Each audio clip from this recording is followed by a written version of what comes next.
Всем привет, друзья! Это вторая часть «Поехали на приемку». Первая будет по ссылке в описании. История с обзором некоторых процедур по приему нового парохода в нашей судоходной компании.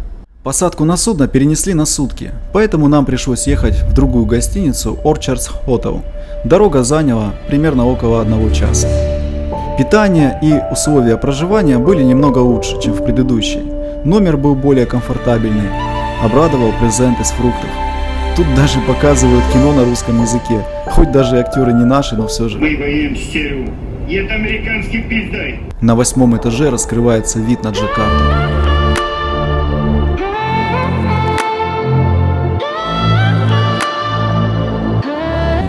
Мы поехали на пароход.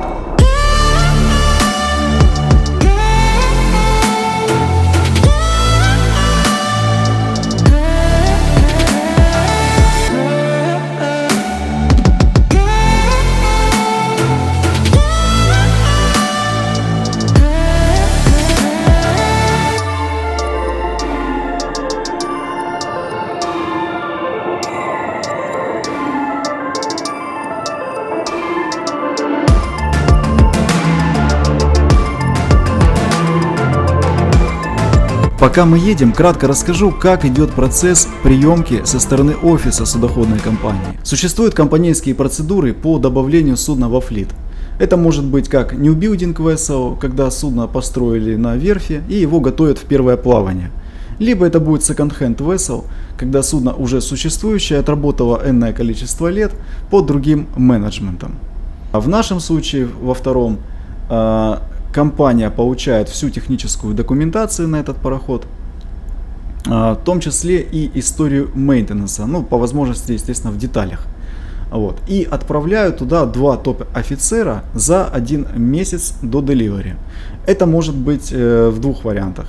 Либо это будет капитан и 2-й механик, либо это будет старший помощник и старший механик. В нашем случае Старпом поехал со Стармехом за 1 месяц.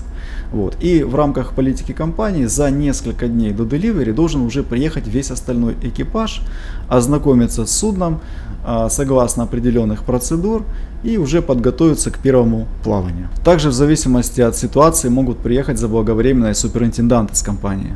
Для офиса судоходной компании суперинтендантов существуют определенные чек-листы и процедуры, в рамках которых они будут принимать пароход. Если кратко, вот сжатый перечень. Первое. Необходимо пройти класс-инспекцию с соответствующей сертификацией. Второе. Необходимо пройти флаг-инспекцию, то есть в нашем случае это Багамы. Снабдить судно различной документацией, журналами, планами. Это SQE компании, это SAPEP, SMPEP, Shipboard Energy Efficiency Management Plan, это может быть Garbage Management Plan и другие различные планы, процедуры и документы, их огромное количество. Четвертое, необходимо перерегистрировать радиооборудование, это GMDSS консоль, EPIRB, SART, SSS и другой эквипмент. Оформление судовых запасов. Это топливо, тяжелое, легкое, масла, пресная вода, снабжение. Отдельно по security. Верификация Ship Security плана. Приведение судна под его соответствие процедурам, защитным мерам, различному оборудованию, обязанностями экипажа. Установка специального программного обеспечения на судно. Это электронные SQE, Navigation Software, Reporting System, Planning Maintenance System, различные другие программы по watchkeeping, по риск-ассессменту и другим различным процедурам. Проверка инвентаризации важных запасных частей, Critical Parts. То есть в кратчайшие сроки нужно все проверить и дозаказать, если чего-то вдруг не хватает. То есть по сути нужно все для парохода. Все и сразу.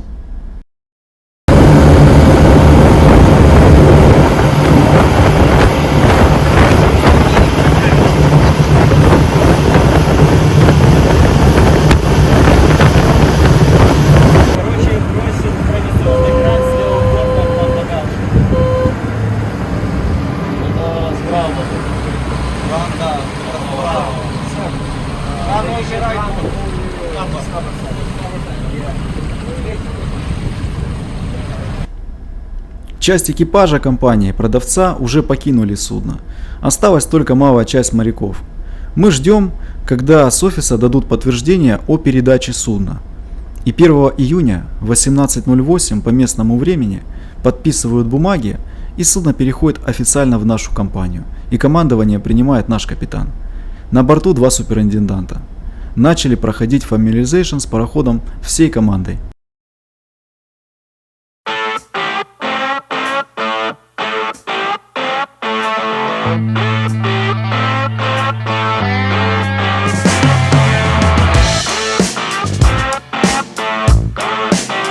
Далее начинается форсированная подготовка судна к смене класса, флага, названия, проверка оборудования судовых систем, установка систем связи, создание всей необходимой документации с нуля, бумаги, почта, программы, электронный документооборот, маркировка, в том числе и сейфти оборудования и куча всего остального. В первую очередь нужно понимать, что работу парохода никто не останавливал, и идет непрерывный рутинный процесс, в который нужно вовлекаться сразу же. А второй момент, нужно проверить все оборудование по своей части. То есть хорошо, когда с определенными приборами работал раньше, есть некоторый опыт. То есть сделать те необходимые проверки не представляет сложности. А когда оборудование встречаешь впервые, нужно еще время, чтобы разобраться с инструкциями, как оно работает, какие функции выполняет, вообще работает ли оно. Вот. И инструкции тоже не так просто, как оказалось, найти, то есть на это тоже необходимо было потратить время, которое было крайне ограничено. А в-третьих, вся СМС-документация на пароходе отсутствует. Ее необходимо печатать с нуля и с первых же минут работать по соответствующим чек-листам и процедурам. А предыдущий экипаж были наши соотечественники. Вот. И за что им отдельное спасибо, они подготовили некоторый хендовер, как минимум, что где лежит. Где лежат там диски с картами, где лежат флаги, где еще что-то лежит. То есть краткий хотя бы перечень, чтобы можно было понимать человеку, где находится то или иное его важное заведение, чтобы начинать хоть как-то работать. Хотя, в принципе, они этого делать были не должны. Вот. И в-четвертых, это нужно проверить в кратчайшие сроки все свое заведение, посмотреть, чего не хватает, и опять же в кратчайшие сроки все это дозаказать, до того, как судно отойдет. На все это у нас ушло 6 дней стоянки на якоре в Джакарте. Потом мы поехали в Сингапур на бункеровку, прием снабжения, десвопинг, сдача мусора, водолазный осмотр, установка систем связи. Нам установили новые антенны, конечно, это отдельная тема, но благодаря им мы можем оставаться с вами на связи. То есть благодаря этому у нас есть на судне бесплатный интернет. Потом переход в Сику, Индия, на погрузку. Там довольно-таки интересный материал есть по Single Use Plastic, по расчету Underkill Clearance обязательно сделаю обзор. Вообще переход у нас уже прошло примерно больше месяца, такое ощущение, что словно 1 неделя пролетела. Вообще, когда я ехал на пароход изначально, я составил некий план своих действий, базируясь на своем опыте второго помощника, и такой, знаете, некий входной чек-лист, чтобы не запутаться в самом начале, чтобы максимально быстро можно было все свое проверить и подготовить пароход, начиная от приборов, навигации, своего заведения. Вот. Но, естественно, сыпались новые задачи со стороны руководства, со стороны офиса, и тут важно было выбрать правильно приоритет.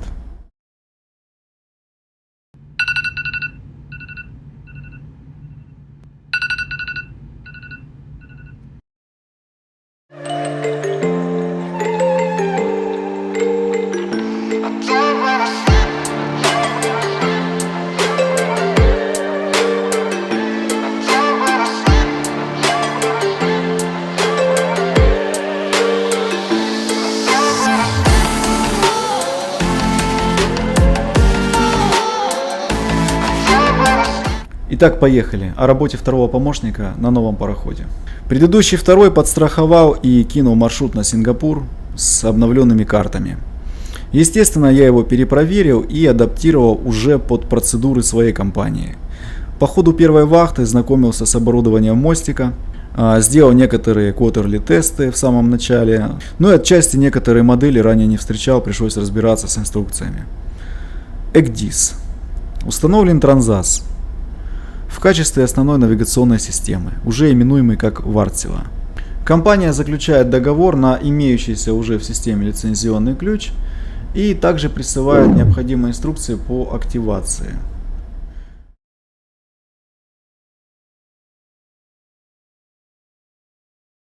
Запускаем Full License. Получаем новый Subscription Certificate. Планировали заказать береговой сервис в Сингапуре, обновить систему, установить новый патч, но что-то пошло не так, и пока работаем с версией MNS 34340. У нас в компании EGDIS ANC Maintenance ведется с использованием адмиралтейской публикации NP133C. На борту ее не было. Благо я отсканировал полный комплект с пустыми чек-листами, с описанием с предыдущего парохода и задействовал их в черновом варианте. Вообще, насчет пособия это отдельный разговор. Пособия на судне нет, пришлось все заказывать и вышло довольно-таки неплохую сумму. SOLAS, MARPOL, Guide to Port Entry, другие различные гайды. В общем, ничего у нас нету практически, большей части, по крайней мере. Пришлось использовать свои наработанные, так скажем, электронные книжки, которые копились годами и сейчас на данный момент выручали. На заполнение с нуля NP133C вышло довольно немало времени. То есть она охватывает довольно-таки широкий спектр всех процедур. Обновление карт, обновление системы, Cyber Security, железо, софт, сертификаты и куча всего остального. Напишите в комментариях, если интересно, как заполнять NP133C, я поделюсь опытом. Электронные навигационные пособия и публикации. Предыдущий экипаж по приказу начальства, предыдущего менеджмента, абсолютно все компьютеры отформатированы. И, естественно, нам пришлось устанавливать всю библиотеку с нуля, под своей уже собственной лицензией. То есть мы поставили сервис Admiralty Digital Publication, мы поставили Electronic Nautical Publications, это лотсы, книги различные другие. Потом у нас есть сервис Novaco, мы поставили лицензию на нее. Здесь на судне отсутствует каталог NP131. То есть каталог адмиралтейских карт и публикаций. Его использовали у нас в компании для того, чтобы сличить бумажные карты, изъять оттуда Temporary and Preliminary Notices для EGDIS, точнее для бумажных карт, с тем, чтобы сличить их с EGDIS. Либо это ANC, либо это AIU. Я как-то рассказывал об этом процессе в одном из видеороликов своих. Здесь этого каталога нету. По моей просьбе мы поставили Admiralty Digital каталог цифровой официально с официального адмиралтейского сайта и на базе еженедельного апдейта. То есть подключаюсь к интернету и делаю апдейт. Очень удобно. Прямо с EGDIS можно подгрузить маршрут, подобрать бумажные карты, загрузить этот список бумажных карт уже в Novaco и из Novaco изъять TNP, распечатать и сравнить их с EGDIS. Подробнее опишу эту процедуру в следующих выпусках. У нас есть так называемая Emergency Folio по компанейским процедурам, то есть это некий список из 100 штук бумажных карт на случай, если EGDIS поломается, что один, что второй, по каким-то причинам, то мы можем перейти на аварийное фолио бумажных карт и поехать добраться до ближайшего порта с тем, чтобы приехал специалист и починил нам этот EGDIS. Либо, по крайней мере, сделать это, попытаться дистанционно. Значит, у ребят карт вообще нет, кроме российской коллекции. Естественно, по российской коллекции, по российским лоциям, которых тоже огромное количество книжек, мы не поедем никогда. Что нам делать? В нашем случае мы уже нарушаем политику компании, карт нет. Но нам сказали, что в ближайшее время мы поставим ФОС и к нему дополнительное оборудование. У нас будет так называемый мини-EGDIS, такой планшет. Сделаем распаковку этого гаджета, но пока уже в Сингапуре нам обещали, его еще пока не привезли, но обязательно сделаем. Далее, проверяем оборудование мостика. Сперва, что находится, где находится, как им пользоваться, есть ли замечания, работает, не работает. Поехали. Радары, наработка часов магнетрона, перформанс монитор тест. Эхо-саундер, спид-лок, как сбрасывать. Эхо-саундер, как смотреть алармы, делать квотерли тест, перформанс тест, с принтером по глубинам разобраться. GPS, VGS84, как настраивать, как смотреть HDOP. Впервые встречаю вообще мультиприемник Diguanas DGPS от Transas. По Navtex сразу не понравился формат печати, все исправил, сделаю обзор настроек принтера. Гирокомпасы, авторулевой, магнитный компас. Ближайшее дело будем делать по нему Remote Compass Adjusting с береговым квалифицированным специалистом. Обязательно этот процесс тоже детально изложу. VDR, VESA факсимиль, Aldis, дополнительные лампочки к нему, батареи, зарядки. Отдельно про BNVAS. Когда тестировал все три стейджа изначально, был, так скажем, мягко удивлен. Значит, вообще суть, да, вот кратко, что такое BNVAS? Это BNVAS, это Bridge Navigation Watch Alarm System. По-русски это система дееспособности вахтенного помощника капитана. То есть для чего она нужна? Она устанавливается на мостике. Мостик это должен быть всегда manned, то есть на ходу судна, либо на якоре. На мостике должна вестись непрерывно вахта, и никто не должен его покинуть. Значит, вахтенный помощник должен, естественно, находиться на мостике непрерывно. И в случае, если он уснул, потерял сознание, ушел, есть определенный лимит времени. Например, это будет 10-12 минут. Все зависит от настроек той или иной модели. И, естественно, политики компании и, так скажем, Master's Direction. То есть, как скажет капитан, какой диапазон времени задавать, так и будет. Так вот, по истечении, допустим, задали таймер 10 минут. И каждые 10 минут помощник должен нажимать на эту кнопку и сбрасывать этот счетчик, подтверждая таким образом, что он находится на мостике и в адекватном состоянии несет вахту.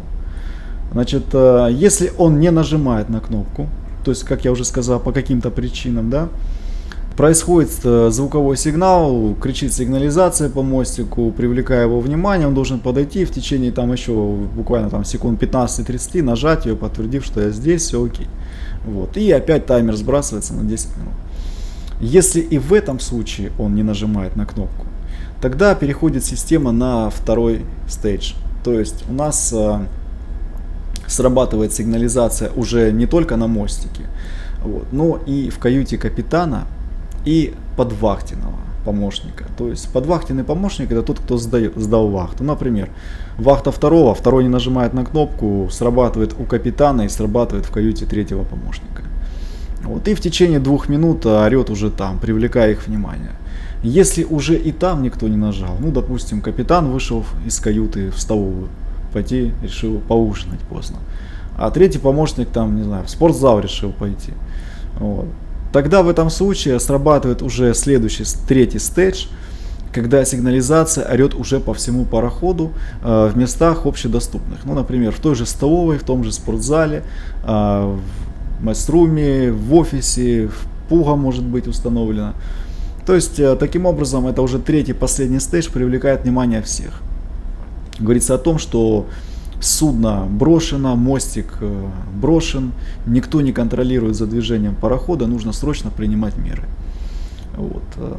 Что здесь произошло? Значит, когда я ходил проверять все датчики, ни один датчик в каютах не работал.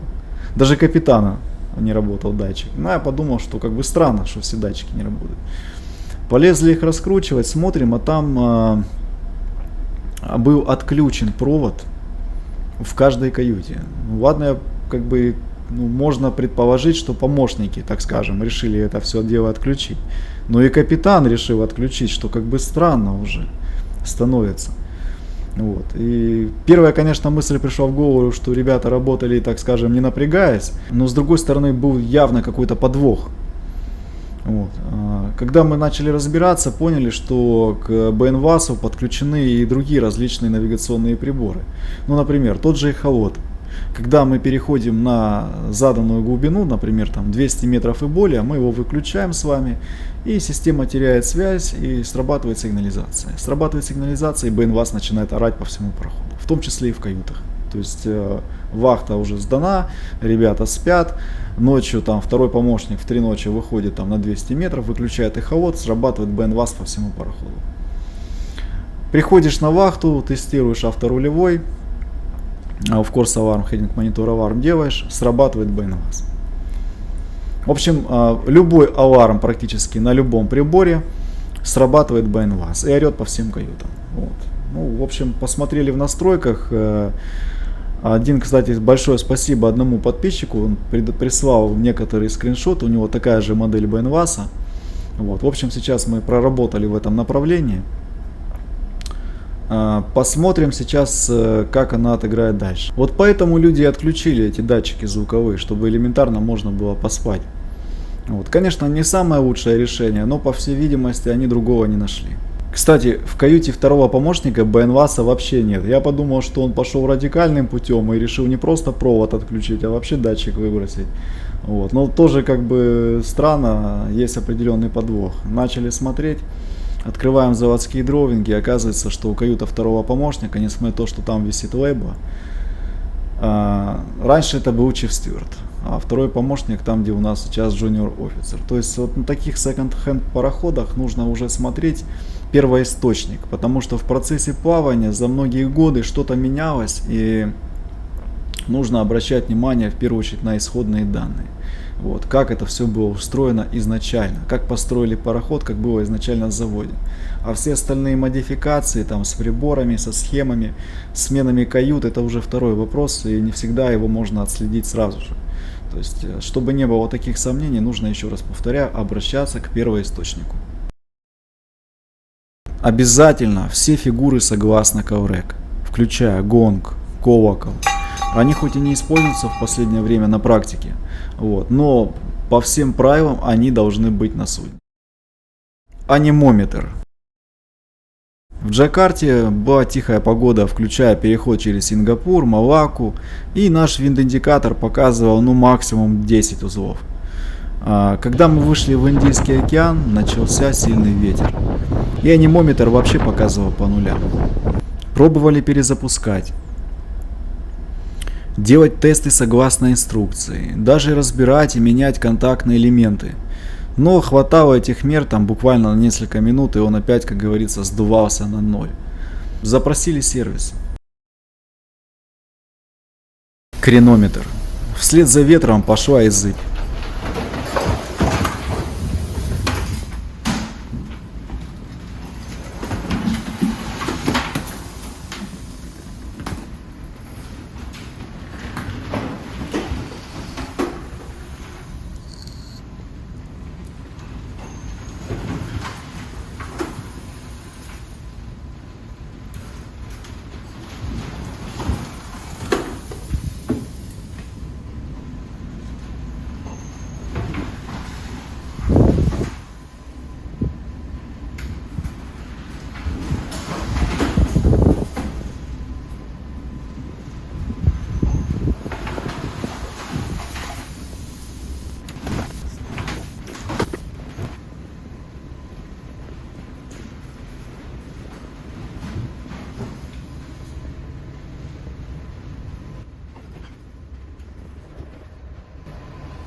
И заодно проверили кренометр. Он тоже нуждался в мейнтенансе, так как при качке индикаторная стрелка одного борта подтягивала другую, и поэтому максимальный угол крена по показаниям был снижен.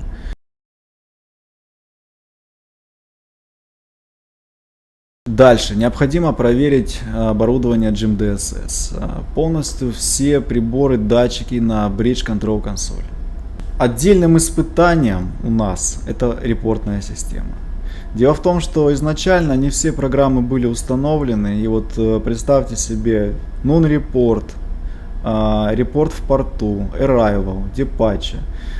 Все это копилось с каждым днем.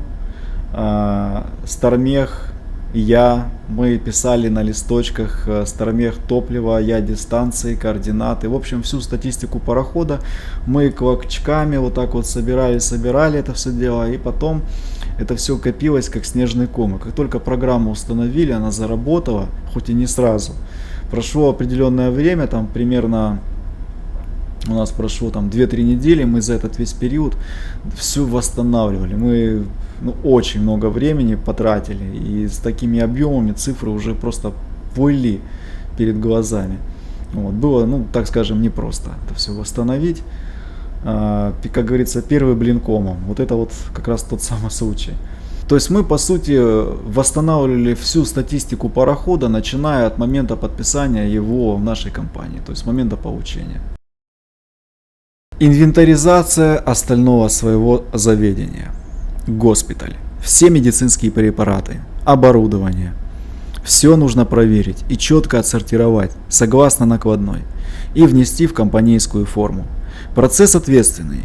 Ошибка недопустима, так как возможны ситуации, когда срочно понадобится какой-либо препарат, а его либо запихнули в другой ящик, либо отметили, что он есть, а по факту сапплайер его не упаковал. Тут уже вопрос не в замечании инспектора, а в жизни человека. Поэтому надо уделить этому процессу особое внимание, как бы не было сейчас тяжело со временем и как бы ты не устал. По мостику флаги, сигналы, запасное оборудование, перерыть все кладовки, чтобы понимать, что есть в наличии на пароходе, чего нет. Попадаются довольно интересные экземпляры.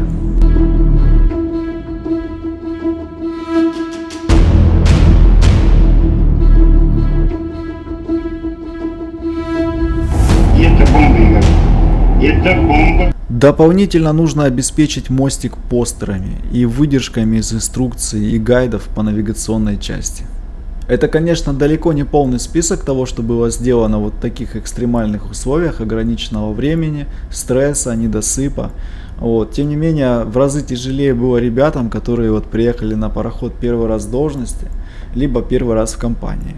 Впереди у нас предстоит еще много всего интересного. Подписывайтесь на канал, ставьте лайк, комментируйте. Возможно, я что-то не сказал, а возможно, я вообще что-то не сделал. Поэтому буду рад услышать ваши комментарии. Впереди у нас первые инспекции. Готовимся к ветингу. Пока.